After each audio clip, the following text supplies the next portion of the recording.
moment from the past. A storm off the coast of Africa.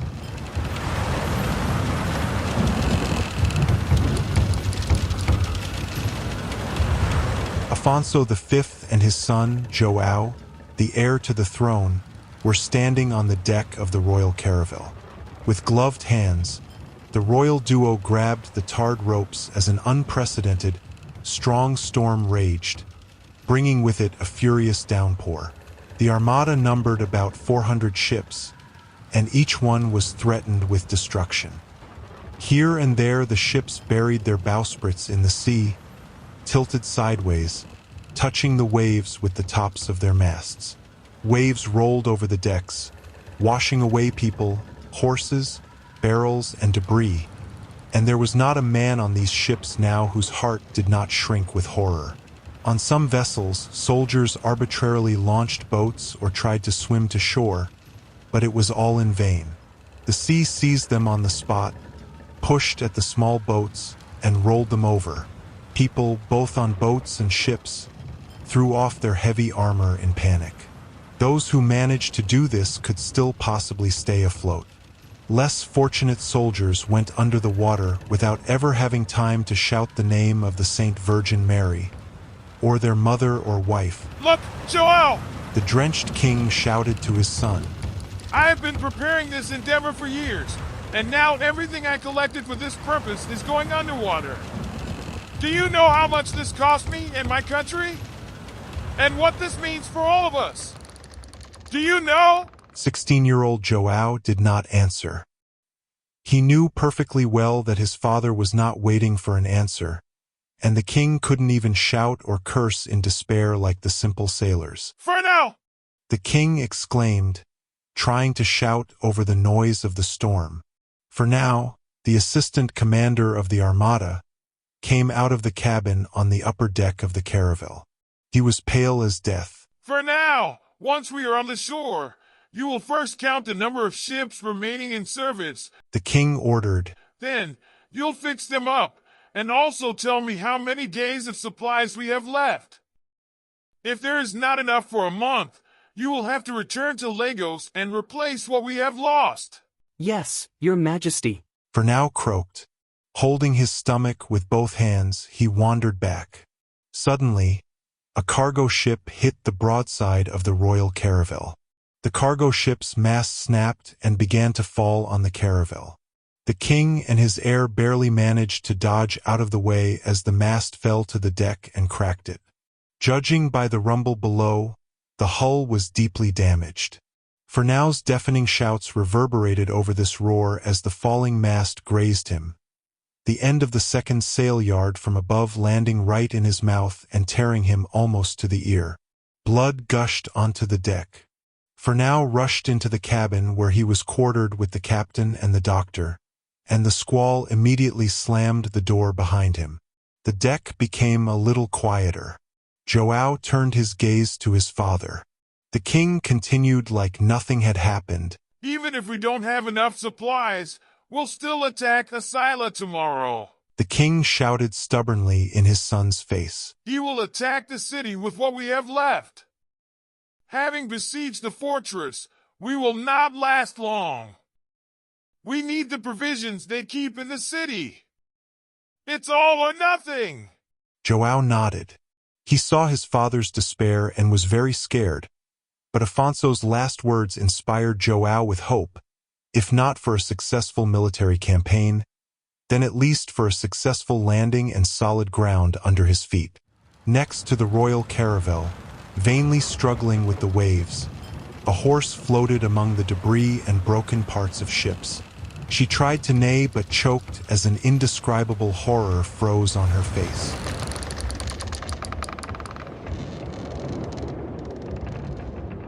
Chapter 6. The King and His Navigators. In the castle of St. George, at the bottom of a regal staircase, there were 2 guards in armor and with halberds in their hands. These stairs ascended to the upper landing that opened on the left to a great square hall. The hall was illuminated by the sun's rays, freely penetrating through the huge windows that were as spacious as the entrance. Swallows sometimes flew through one window, only to immediately disappear through the opening of the other. This was the king's study. In the middle of this spacious hall, there was a long table covered with dishes of food and jugs of drinks. The stone walls were decorated with carpets, tapestries, antique armor, and weapons. Along the walls, there were chests, caskets, and open cabinets, in which were stored large and small scrolls of papers and stacks of documents. Between the two grand windows, there was an exit to a spacious balcony. Walking along it, one could walk around the tower and explore Lisbon. From this height, the entire city could be appreciated at a mere glance. There were 3 people sitting at the table dressed in the usual attire for the time. At the end of the table, on a large, comfortable chair, sat the king, a young man in a simple white shirt, ordinary pants, and boots. If the king's bearing had not been truly royal, a foreigner, seeing Joao II in this costume, could have mistaken him for one of the guests. The king was meeting with the most famous navigators of Portugal. Today I will have to make an important choice, The king said. I will need your help, senors. You will tell me again what the goals of your voyages are. The king raised a silver goblet to his lips and took a sip. His guests stood up and also drank from their cups. Bartholomew, where do you want to sail your ships? Bartolomeu Dias, a 33-year-old sailor, stood up and spoke respectfully. My goal, Your Majesty, has not changed in recent years. I, like you, believe that we should build forts on the African coast. They will guard our merchants and missionaries and protect them from both savages and our European rivals. We have recently built the fort of Castello de Mina. It is the first of many. To raise that fort, it took 10 caravels and 2 cargo ships to be sent to the predetermined place on the coast of Africa. The land in the vicinity of the fort has no name yet. During the journey to this land, we did not meet any other ships, and therefore Your Majesty has every reason to consider this land as belonging to the Portuguese crown. I propose to call it the Gold Coast because it is very rich in gold. As for the rest, I want to continue moving toward the south of Africa. The king nodded and took another sip from his goblet. It was clear he liked what the navigator said. We will move south along the African coast, Dias continued, and make maps of rivers as we traverse along them into the utmost depths of Africa. We will find out who lives there, what riches they have, and what benefits we can bring to each other. Most of all, we need free hands now. They will allow us to extract the gold scattered along the gold-bearing rivers and deliver it to our forts and trading posts to be shipped to Portugal. But this single fort is too weak for such defense. the king said. Even if you start bringing gold into it, it will be very easy to lose control of it. Soon, after us, the Castilians, Moors, and only God knows who else, will sail there. We are not the only ones who have suitable ships. You must know this. By free hands you probably mean black slaves? Bartolomeu Dias nodded respectfully. Well, these slaves will have to be fed. The king grinned. We'll have to pay their guards. Won't your free hands cost the treasury too much? The king got up from his chair and went to the window under the stone arch, covered with amazingly fine carvings. The navigators were silent. Standing at the window, Joao II admired the view of his beautiful capital. Vessels of all sizes, merchants' longboats, and fishermen's skiffs scurried along the Tagus River below. The only thing we have over our rivals now is time. The king continued. We were ahead of them and therefore we were the first to build the fort there. Now we must strengthen it in every possible way. Then we must build new forts, fortresses, and strong trading points. What is needed for this? First of all, ships, and we will need more and more of them. The more fortresses we have, the more ships we will need. We must have carracks and cargo ships because I can't use warships to transport cargo and goods. Not only would it offend the Navy, but it wouldn't be wise. Warships are not donkeys or draft oxen. Their business is to fight, not to transport goods. Besides, warships are needed here in Portugal first of all. They have to protect our shores. Yes, but gold is also capable of bringing protection. Dias dared to object. The king stared at him. Dias cleared his throat and calmly smoothed the lace collar on his chest, worn only for the occasion of his visit to the palace. This collar spoiled the simple, comfortable, and rough style of the sea wolf, who had more than once looked into the eyes of death itself. Dias wasn't scared this time either. As soon as the gold from Africa flows into your treasury, Your Majesty, he continued in a firm voice, ships can be built with tenfold strength, both the carracks and cargo vessels. Young Portuguese already want to be shipbuilders rather than soldiers. There are hereditary masters among them, and there are more and more of them because they are in demand. If you leave them idle now, they will go to build ships for the Castilians, Sicilians, or Genoese, or even for the Moors. What happens then? We invest our strength and soul in them.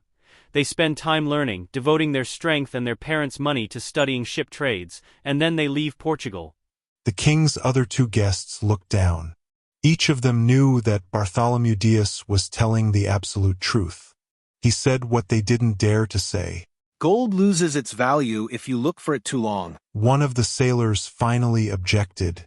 And if it is found quickly and in great quantity, it also becomes worth less. Vasco, what are you suggesting? Said the king. Vasco da Gama rose from the table, a bearded young man of 23 who already had a reputation as one of the most daring and skillful sailors. As always, he was dressed in a sand-colored doublet girded with a wide belt.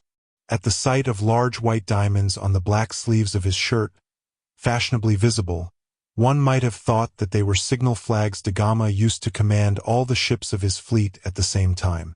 The transportation of goods can bring even more income than gold mining.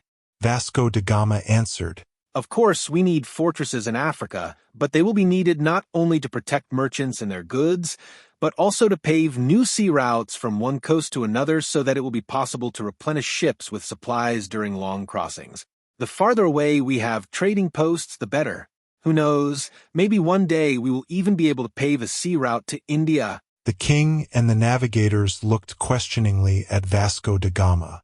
India is known to be surrounded by the sea. Da Gama continued. So ships must be able to get there, and I am sure that it is possible to get there by sea even now.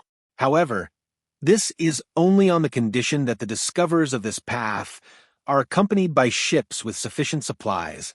This requires a whole armada. If there are fortresses with warehouses for the captains headed to India, they will have much less need for their own cargo ships. We don't know yet if it's possible to get to India by sea if we keep going south along the African coast. Dias objected. Many people think that that coast has no end. But after your exploration, we will also confirm or deny just that. Isn't that right, Bartholomew? Da Gama answered, looking into Dias's eyes. Dias nodded with a smile. The king shuddered, having noticed Dias's teeth, beaten by scurvy, the scourge of the pioneer navigators. Therefore, I propose first of all to find a sea route to India. Da Gama said, addressing the king. While this path is not yet open, while no one knows where the unknown path will lead, there may be nowhere to put new fortresses, and such fortresses may be useless. However, there's no way to do without them on known paths. Whether they will carry gold, goods, or slaves through them, all this will require maps, which are not yet available. Maps can be drawn simultaneously with the construction of new fortresses. Dias interjected. One project will only help the other. We will lose the lands in Africa that we have already opened if the Castilians get ahead of us. The king interrupted the navigators. We will lose both gold and goods that can be brought from there. Yes, we know that there may be a sea route to India, but no one in the world knows for sure yet. Time is on our side now, but it won't always be like this. I know Isabella of Castile. If she hears rumors about a route to gold, she will send ships for it immediately. The king scratched his nose. He wanted to continue but suddenly stopped. Christopher, he exclaimed, how would you prove, for example, to my gatekeeper that the land is round? After all, you seem convinced of this yourself? The man sitting next to Bartolomeu Dias was his age. answering the king's question. He also stood up and spoke with a smile on his long expressive face. Very simple, Your Majesty. I would show him a ship at sea, going in any direction. As soon as this ship moves away to a distance of 5,000 vara, that is, about 6,000 steps of an adult, the ship is lost from sight. First, its hull disappears, then the sails, and finally the tops of the masts. Christopher Columbus spoke Portuguese well, but still it was clear from his accent that he was not Portuguese.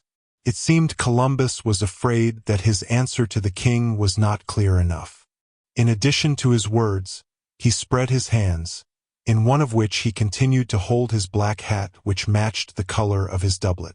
And where are you going with this? The king frowned.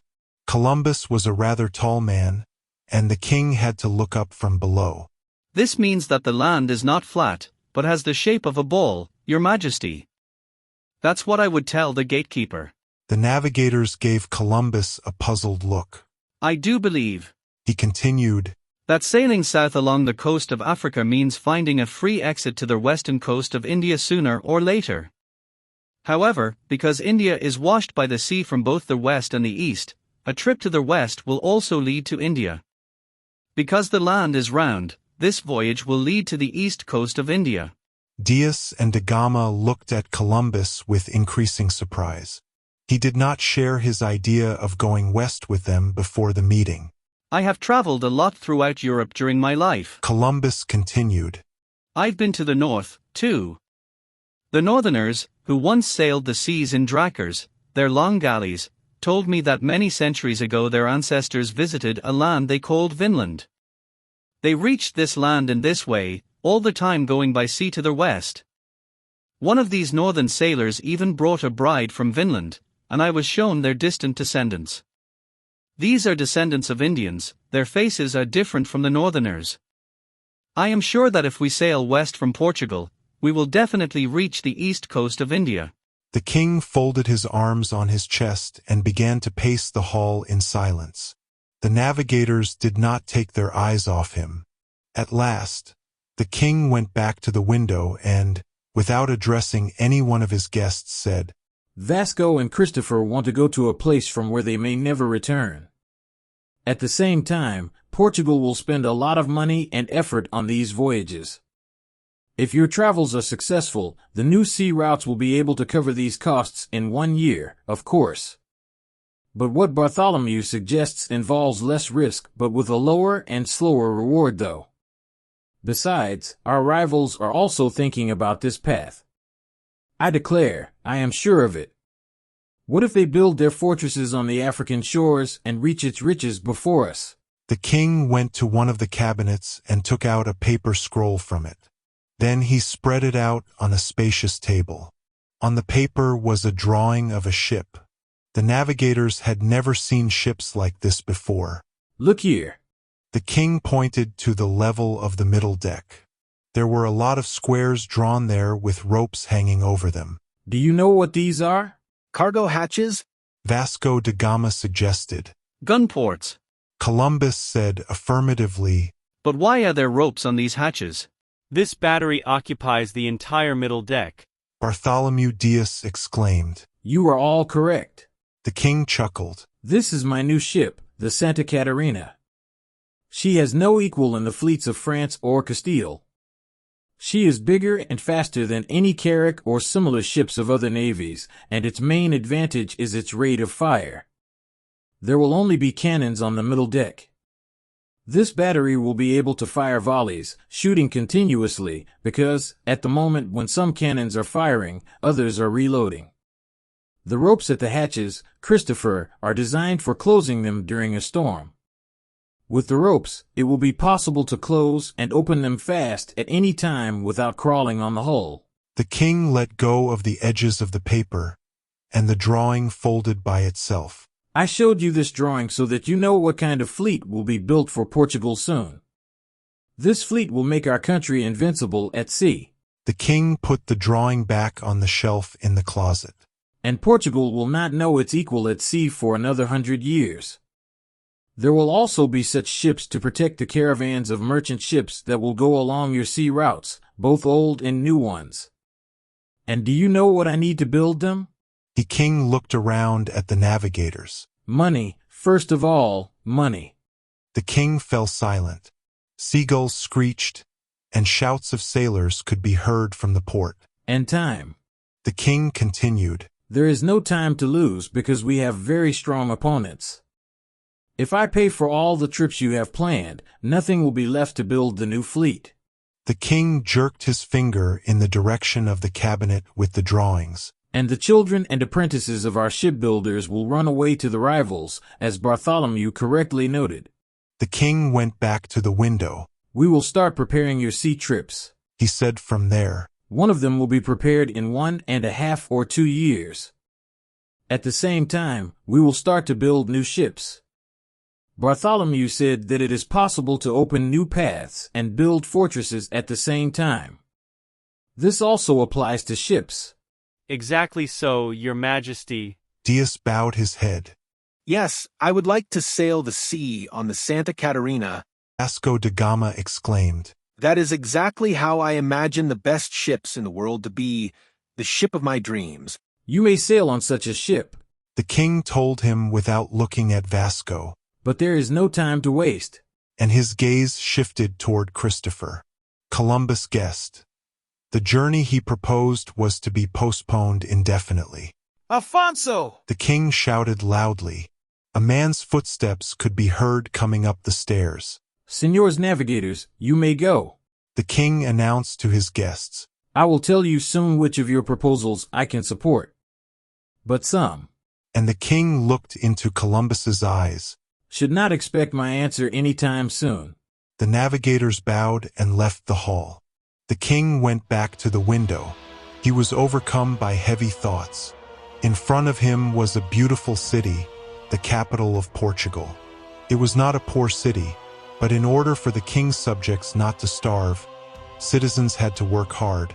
And still, there were dark days within their families. Meanwhile, there were idle rich people in Portugal, very rich. People who never wanted to think about how to bring prosperity to Portugal. Some of them believed that the Cortes would help, but did the Cortes have the money for such help? Did they have an army and navy to fight the Moors or open new trade routes for those same rich people? So he, the king, was expected to spend the treasury's money to make them even richer? The king chuckled. No, on the contrary, it was he who would take away their surplus property and money. He would spend their wealth to make the whole country strong and rich. And if these people resisted the will of the king, they would disappear. No matter what they said, mired in empty talk and bribery, in their Cortes, Portugal would become strong and beautiful, like the new ship Santa Catarina. Ships like this would guard the trade routes that glorious sailors would pave to the new shores of Africa and India. General Afonso, the namesake of the former king, entered the hall. The 40-year-old general wore steel armor. Afonso left his sword with the guards. Entering the royal chambers with a weapon would be considered committing a crime. Looking at the general's face, the king shuddered. It looked very much like the death mask of his father, and indeed of any man the king had ever seen in agony. Afonso, my friend, said the king, overcoming his fear. He went up to the general and embraced him. Today, I entrust you with an important mission. We are starting a very important business. Someday you'll be proud to have taken part in it. Your Majesty, exclaimed the general, who was very touched by such words of the king. I am always happy to serve you. The general's bird-like face radiated joy and devotion. But tell me first, what's new in the south? The king asked. The Castilians, Your Majesty, are still not complete masters of their country in the south. Although they consider the Reconquista already completed, Granada remains under partial control of the emirate and a hotbed of rebellion. To suppress the rebels, the Castilians have to keep a large army there. Is it true that many local residents are also opposed to the final Reconquista in Granada? Yes, Your Majesty. To overcome them, The Castilians are not only taking military measures, but also spiritual ones. The Castilians are calling these measures the Inquisition. Isabella suppresses Jews and Mohammedans with an iron hand. The Jewish have no place on her land anymore, but now the Jews are trying to infiltrate into our land from there. We catch them and drive them away or convert them either to the true faith or to slavery. We are forced to execute those who do not obey. Now we have so many slaves that there is nowhere to keep them and nothing to feed them.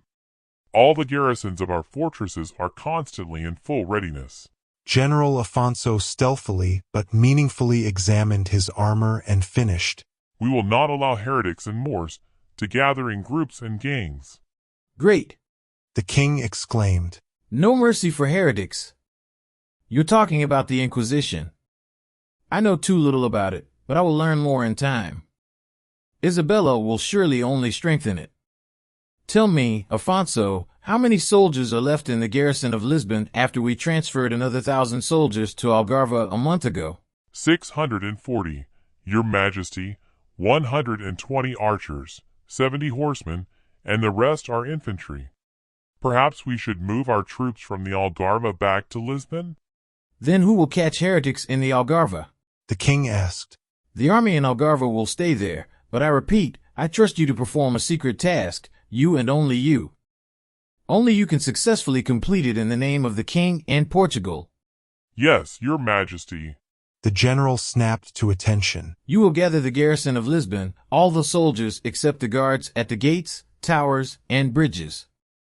With this garrison, you will march today to the district of Evora, to the castle of Vila Vicosa. Your Majesty.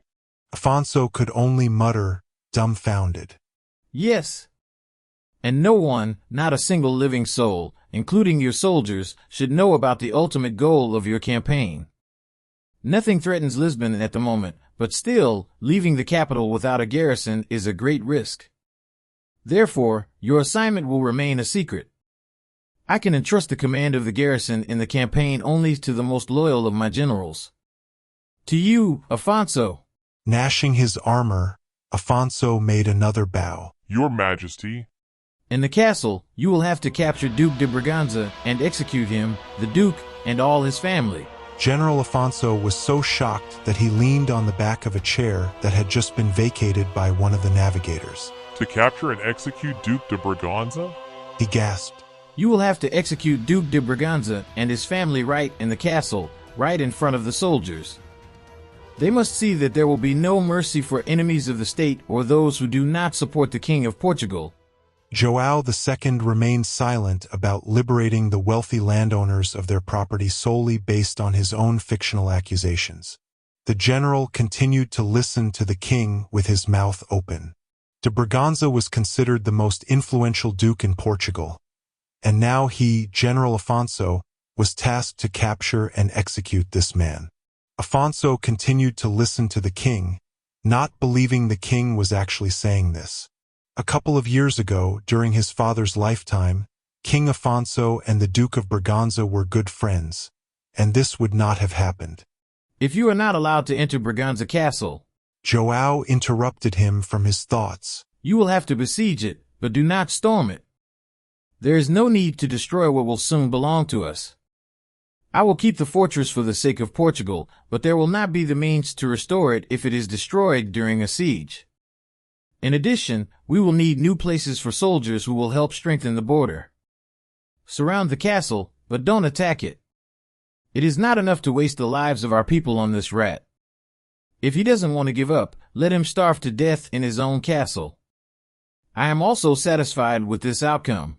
General Afonso was struck by the evil grimace that now distorted the handsome appearance of the young king. And if he wishes to surrender, Joao II continued, tell him that you have brought a personal message for him from me.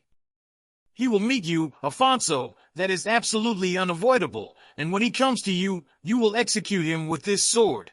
The king went to one of the cabinets and took out an old Roman gladius sword. The hilt of the sword was covered with rubies. They covered the hilt so thickly, the sword could not be turned in any direction where the rubies did not reflect the sun's rays. General Afonso recognized this sword. Joao had received it as a gift when he was knighted. And don't be afraid for Lisbon, Afonso. The king continued, handing the sword to the general. I have declared an increased readiness on all ships of my fleet. I have ordered men to check any ship, any vessel, or even a small boat approaching our shores from either the north or the south. The warships of our enemies will not escape the attention of our fleet. Yes, but the nobility. Many of the nobles are grateful to Duke de Braganza and support him. General Afonso said, knowing this firsthand. How will they react? They will be even more grateful to the king. Joao II snapped. They only need to be made aware of the troubles that the Duke was preparing for the people, and those who love the Duke will then love me. The same people who praised him will be shoveling coals into the fire, which the Duke will assuredly ascend. I am also sure that he makes dubious acquaintances with heretics. Judging by Afonso's face, the general wanted to object, but the king raised his voice. It would be better if the capital's garrison marched at night. From 2 to 4 in the morning, during the dog watch hours, this city of sailors sleeps especially soundly. General Afonso had already completely regained control of himself. May I go to carry out your order? He asked, holding the newly obtained sword like a knife, blade down and back. The king nodded. Yes, but don't kill Braganza's soldiers. We will need them in the south to suppress the heretics. Now you may go, Afonso. Yes, your majesty. The general exclaimed. Clanking his spurs, he left. But what was this inquisition that Isabella had invented? Joao had already learned that it was an alliance between those highest officials of the kingdom who knew how to bring the rabble to obedience and the bishops who own people's minds and souls. Undoubtedly, this insidious woman would succeed in both. Otherwise, she would not have dared to unite both for a common cause. Joao II looked again at the streets of Lisbon, spread out below, and sighed. Thank God none of his enemies knew that the royal treasury was empty. They did not know that the chief treasurer of the kingdom secretly appealed to Moranos who were fleeing from Castile to donate at least £1 or £2 of gold to maintain the normal course of life in the royal palace. What a shame, but it wouldn't last for long. Soon the King of Portugal would be able to use the main wealth, which was always at his disposal. This was the power of the people's faith in the king and the strength he had gathered in his army and navy. He would end the influence of rich rats on the souls of ordinary people, and those of them who remained alive would crawl to the king on their knees and beg him to take their gold to build a new fleet. How beautiful this new Santa Catarina ship would be. Oh my God! There would come a time when people, looking at a current map of the world, which the king discussed today with the best navigators of the time, would laugh at it, just as Joao himself once laughed at Ptolemy's map. Meanwhile, the navigators who had just visited the king were already riding out of the castle on their horses. Vasco da Gama and Bartolomeu Dias were talking animatedly and laughing. Dias tore the collar from his neck, blew his nose into the precious lace, and threw it behind the roadside bushes. Christopher Columbus was walking. His friends, descending from the mountain, were already lost in the twists of the winding road leading to the impregnable castle, and he was only just crossing over the swing bridge of the North Tower. Nearby, barely standing on his feet and leaning on his pike, a sentry was pouring a draught with a drunken smile. Crossing the moat, Christopher looked back. In one of the window openings of the tower that housed the king's chambers, stretching high over the walls of St. George Castle, he saw the figure of the king, still looking at the city. Yes, there really is no time to waste. Columbus recalled the king's order. It seems that a visit to Queen Isabella is inevitable. By the time Christopher Columbus descended to the city streets and walked past the houses with their countless workshops, taverns, barbers, and fun houses, he already knew for sure that he would immediately go to the Queen of Castile. It would be to her that he would present his plan of a campaign to the west, the very plan rejected by King Joao II of Portugal.